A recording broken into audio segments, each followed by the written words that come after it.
So this is my car, and we're gonna make it track ready by the 17th of next month. It's currently December 19th, so we have a total of 4 weeks-ish, if we're not including today, and we got some work to do. First thing I want to go over is actually the tires. So if we check it out here, there's actually not a whole lot of tread left. Finger for comparison here. And the next thing I want to cover is actually the battery. So if we look on the dash right now, we're already able to see it.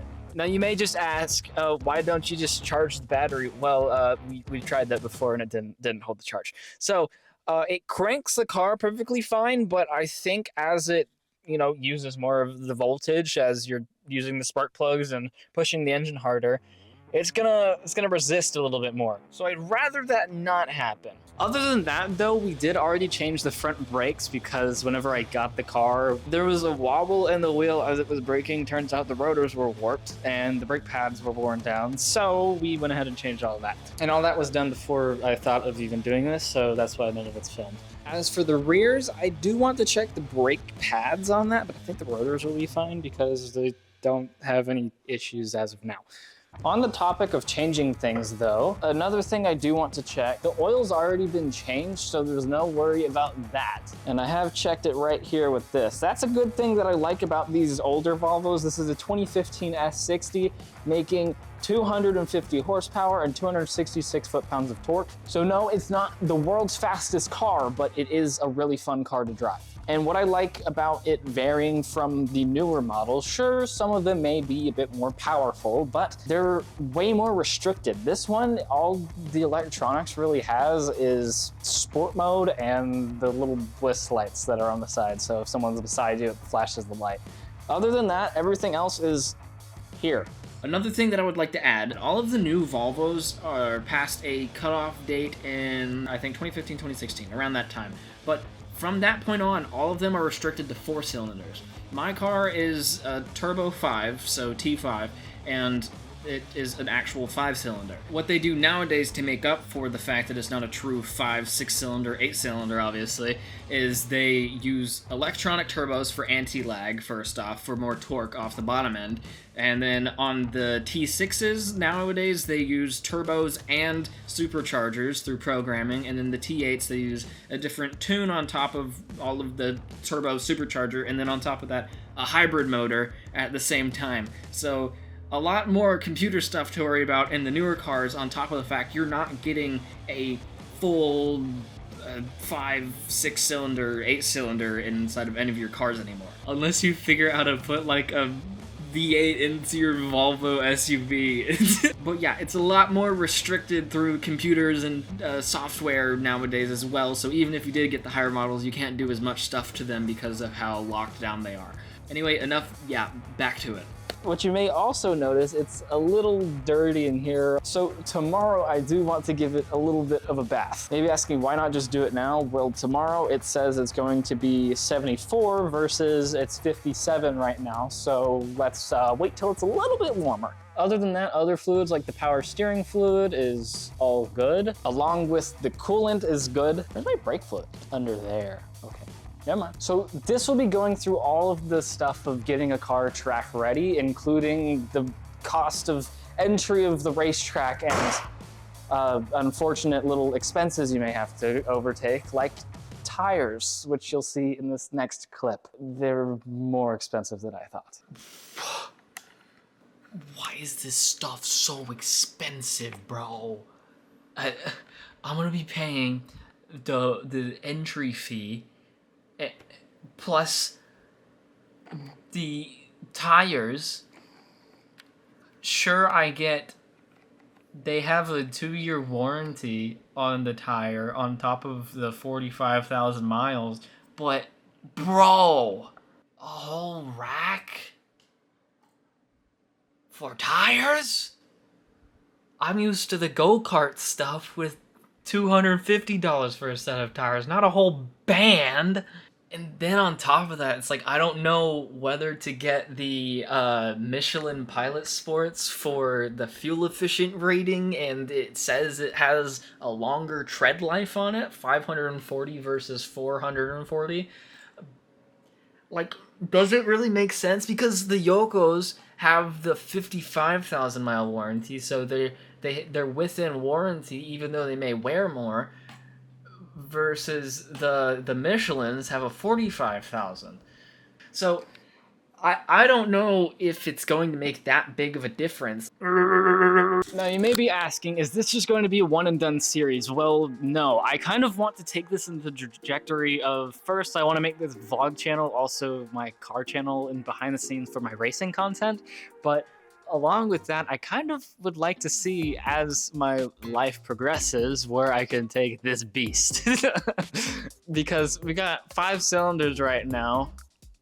Why not make it 6? Or what if we just work with the 5 cylinders, see what our limitations are with it and where it can take us? Because there are some tunes out there that can make it go up to 316 horsepower. But you gotta just prep the engine and all that stuff. So we'll see what we can do. Other than that, I would like to do some other modifications with it. Like, I don't know, maybe some front splitter stuff, because the nose is a little squished for my liking. I don't know. I'm a bit more of a track car guy, if you can't tell by my racing background. Along with that, I might replace the rear exhaust little diffuser section here. Yeah, you can really see how dirty it is back here, sorry.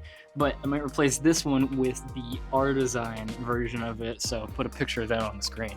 Other than that basic stuff though, if I'm really going wild with it, I do have some drawings that I can show on the screen right now of just general ideations of where this car could go visually. Basically an ultimate track daily. So it looks cool and fun to drive, and I don't know, I like that style, but it's also functional, so you can do basic stuff inside of it, like be comfortable in the winter with my heated seats that came with it. I don't know, again, we'll see where the roadmap takes us, if we do stick to that or not, but that's what I'd like to do with this.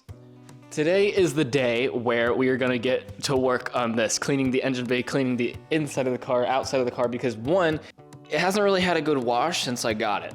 And since it's a used car, it was kind of, whoever owned it last had, you know, whatever dust and grime and dirt on the car already, and I hadn't got the chance to actually clean it since then. So we're gonna do it first because of that. Second off, it's rained a couple times since I got it, and with construction being basically everywhere in Texas, there's bound to be dust and dirt and grime, as we can see on the car all over the place. And not only that, it's good to keep your vehicles clean because it will let you see damage and other faulty pieces more easily than just having it covered in grime or oil or grease or whatever it may be. I didn't do anything yesterday because I was practicing racing, so we were just getting set up and making sure everything's still good, because when you don't touch a vehicle or something you're racing in a while, it, you know, can sometimes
But since I was going to do this, my parents decided to give me a Christmas present that I was going to get anyway a little bit early because I told them I was going to clean my car.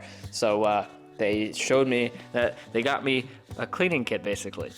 And yeah, again, this was something that they were going to give me anyway, but it just has everything that I really need for this, and then anything else that I might need is already here. So that's pretty awesome. Then there's one more thing. These wheels are nice as is, but I was wanting to get a second set for just regular daily driving, so then I can have my race set, so where I'm not messing up my daily set. And then I can have 2 different sets of tires for if anything happens to one or the other. Well, those came in yesterday, and here they are. I'm on the edge, I ain't coming down. I get too high, I'm afraid of the ground. I'm young and I'm paid to play with these sounds, ignoring the call, she shutting that down. Started at the top and I'm taking it down off the champagne. Took a break from the brand on a rampage, I've been giving it round. So these are 18-inch wheels, so not only do they look a little bit more sleek, modern, etc., but they will also fill out the rim, the wheel well, a little bit more than these current ones, because my currents are 17 inches, and there is a little bit of space that can be filled within the wheel wells in the front and in the back.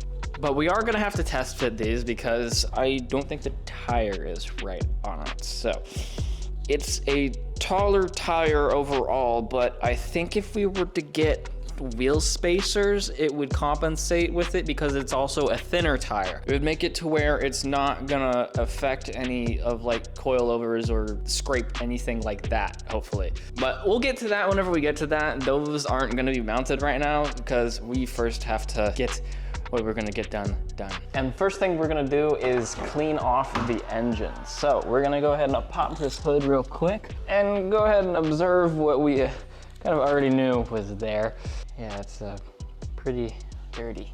But you do want your engine to be cooled. Also, from what I know, you don't want to spray any like connectors really hard, so that's why people don't really use pressure washers for the engine bays, or they have special nozzles that lower the pressure on those pressure washers, so you're not blasting out your things like electrical connectors and messing up your electronics like your battery. Mine is in a case, but other vehicles have it wide open, and those batteries have vents on them, so you don't want to get the water in there. And your alternator, you don't want to really spray that too much because of corrosion. So yeah, there's a lot of stuff you don't want to spray too much. Obviously, it is an engine. They're expecting water to be able to go in the grill, and you know, if any water gets anywhere else, it's going to be weatherproof, but it's not going to be like completely waterproof. You know what I'm saying? So yeah, disrupting and like overspraying these connectors and stuff, that would be an issue.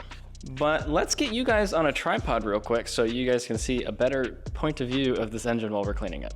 First step that we're going to do is going to vacuum out all of the debris and blow out any of the dust just to get that base layer off. Like over here, it's pretty dusty. And then there's some debris like sticks and leaves that you'll accumulate inside of different crevices up here, since it's where the rain sealer and all of the weather sealant is. So that's where it'll stop. And then also up here, which you might not even be able to see. Yeah, you can't see either of those.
But yeah, we're just kind of going through, wiping down. As you saw, before and after of that air box right there, it definitely looks a lot better. You can actually see before and after of, that's the before, this is the after of the engine's head plastic. Yeah, that's what we'll call it, versus the air box. So it's basically the same plastic, I think.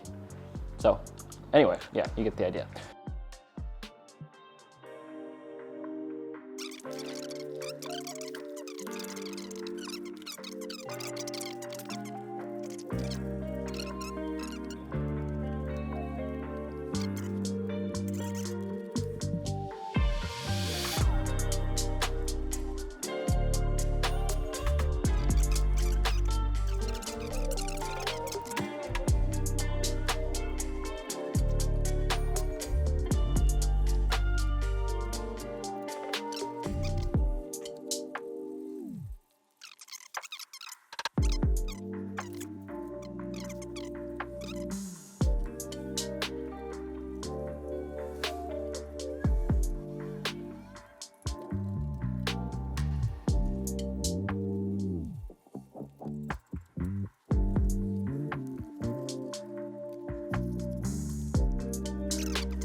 Yeah, I'm pretty sure it's time to swap rags, because I'm pretty sure this was red when we started. Rag before and after. And then on top of that, my hands are, but we don't worry about that as much as the fact that I'm just rubbing on dirt with the same rag.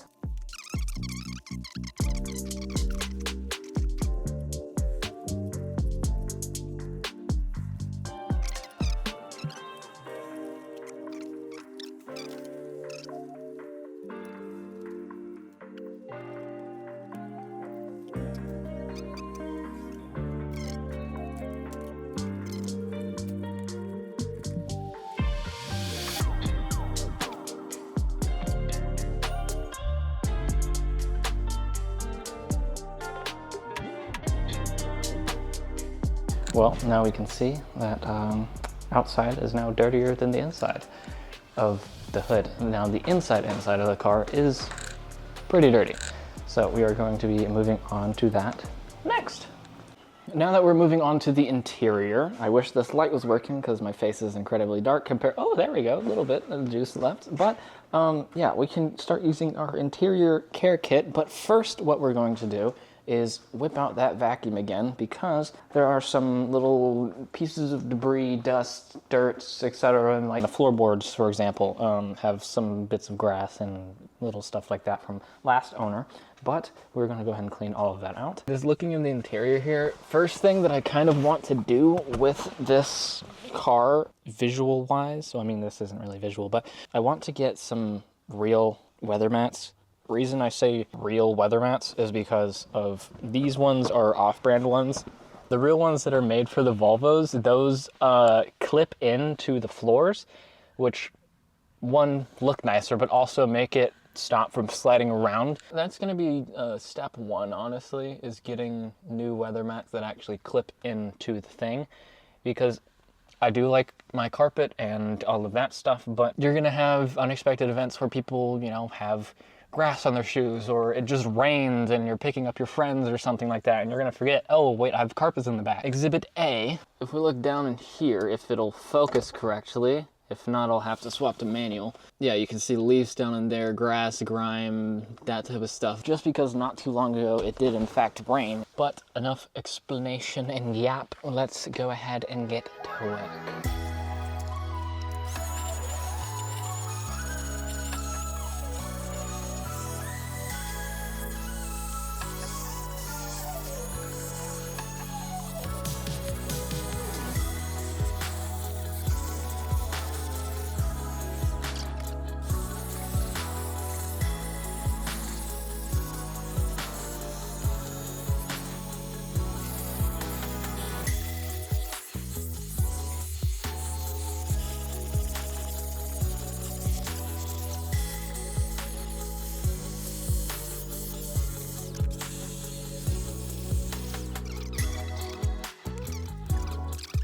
welcome to the back seat area where we have found some old receipt paper and leaves and grass. So we're going to put this to the side and we're going to start vacuuming out all of this junk.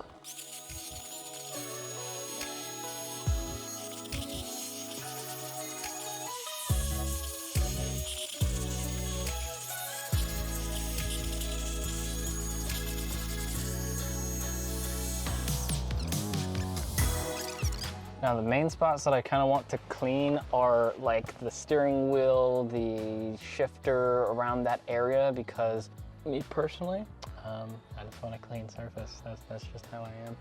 So I'm going to bring the vacuum on the driver's side of the car, and we are going to vacuum out the floor first because there is the leaves and grass from me in the rain. Now here we are entering the cockpit of the vehicle, seeing also the leaves and grass and junk and yeah, that's what we're aiming to get out. First, I'm going to vacuum out the seat for any crumbs that you may or may not be able to see, and then wipe all this down afterwards.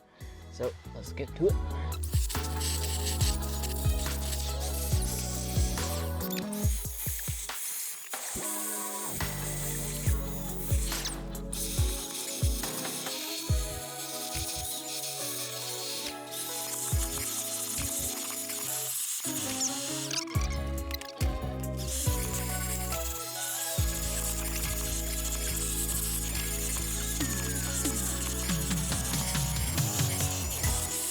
There's a panel here that has not gone back in, and it's been like this since I bought it. This panel here.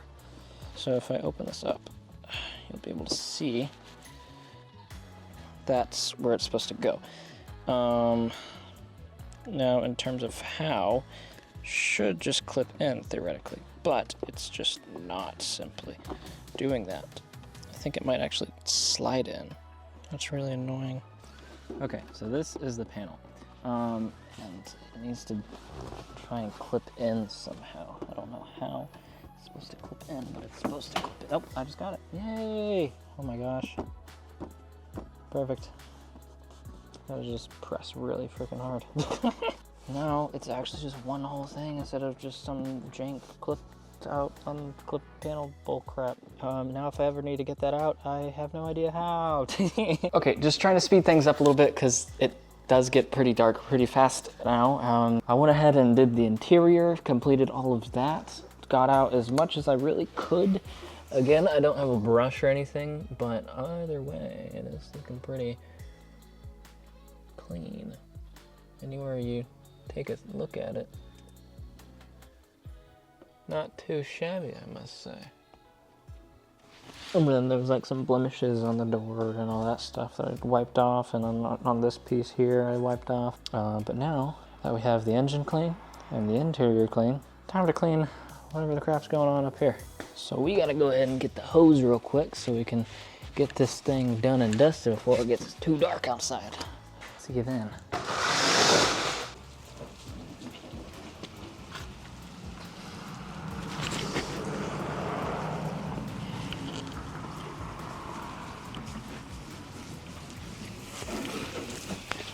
The car is officially clean, inside, outside, all the sides and above.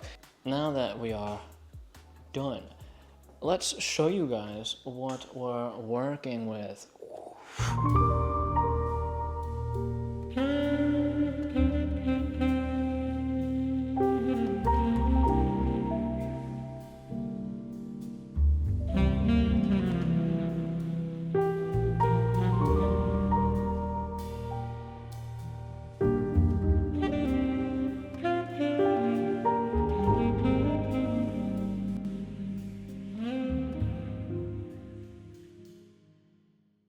So if you guys can see, the before and after is actually kind of crazy. And as I was washing it, it was basically night and day. Just like whoosh, the top was just clean and then the bottom was just dirt. It looked like I went to like a rally competition or something before cleaning it. Like it was actually crazy how dirty. I didn't realize it was. But yeah, we got rims, we got all the headlights, the hood, the back, the interior, engine bay. We got Everything in this car is clean now.